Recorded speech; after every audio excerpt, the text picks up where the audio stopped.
So I basically what happened if you want to go to the first slide first before we play the video.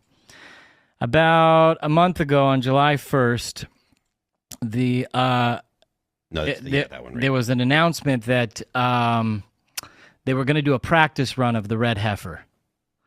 And prior to this, the media outrage that the Jews were going to go do this red heifer, you had like these lunatics like Stu Peters and others who were saying, this is going to usher in the Antichrist, blah, blah, blah. And it was like a real big media balagan. It was really a bad twist. So they said that and also the government wasn't going to let them. So what they did was they said, we're just going to do a practice one with one of the 5 disqualified cows.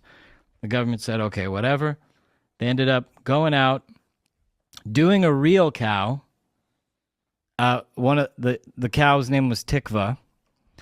They made the offering, and it was a real offering. They did it all by the laws, and I have with me some of the ashes right here, red heifer ashes. It's pretty incredible. The red heifer, the last time that the red heifer was done was over 2,000 years ago. The first time it was done by Moses. The second time it was done by Ezra from the book in the Bible. And that shows you how long the ashes can last for. So a pure red heifer doesn't come about all the time. And in this generation, we had 21 of them that were born. Pure. They picked 7 to bring to Israel. And out of the 7, Israel only allowed them to have 5 brought in. And they've been sitting around just doing nothing because the media outrage has been so astronomical about it. But the red heifer people, they fooled everybody, and they successfully performed the ritual about a month ago. Now, in the ritual, you're supposed to have hyssop. I have also hyssop that is from the actual ritual, and also the red heifer ashes. And these get put into a clay jar and then sprinkled on people in a healing ritual. And it removes the impurity of death and allows for people to heal. So since this started, they have been sprinkling on people. There was a man with Alzheimer's who just started remembering everything, sight to the blind. There's some real miracles that have happened in the last month since this thing has gone down. But the ashes, just like I have a little bag, there was 10.5 gallons of ashes. And this is only a dime bag full. And these ashes have been disseminated. They're here to stay. They will never be found. So many people have them. And this little bag can power about 10,000 doses. Power about it said that makes it sound like really potent cocaine. It packs a punch, yeah. This is the stuff right here, Test man. it for fent. This is the But we could go smoke this after the show. But no, I'm just kidding. Come back from the dead after you do something like that. But I have a video from the ritual, and if you want to play it, I don't know if you. It has copyrighted music. Can you slide it so people could see the slide? Yeah, I've been doing that. So these are the slides of the actual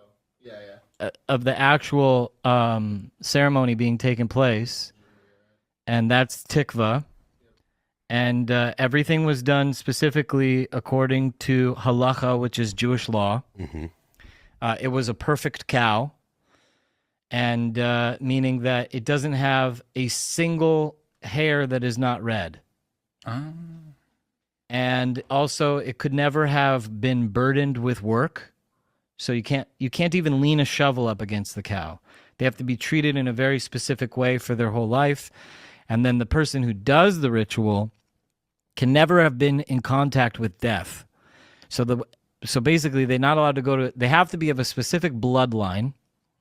And what they do was they raise these children in like these elevated homes above the ground, and they never leave the home until they're ready to do the rituals. And that's like how they never come into contact with death. So the priest who did this literally lived in his home for over 20 years before he... Never left? Nope. Because he was born to do this ritual. Wow. And now that it's been done, the Messiah can come. Okay, so this is you're talking about the return of the Messiah. Return of the Mac. Here we go. So this is like the Jewish Messiah is going to come back. Would that be similar? Would that be like the return of Christ, or would it be a different? Here's guy? the thing. I think the most fundamental difference between Judaism and Christianity is that Judaism actually believes in reincarnation. And so the Messiah is here in every generation. And there's a process by which we are awakened enough to accept the Messiah. So if the Messiah doesn't come, he dies, he's reconstituted, born into the matrix again, and has to find his way back to another thing. We can't build the temple until this happened. And now that this happened, the Messiah can come build the third temple in Jerusalem.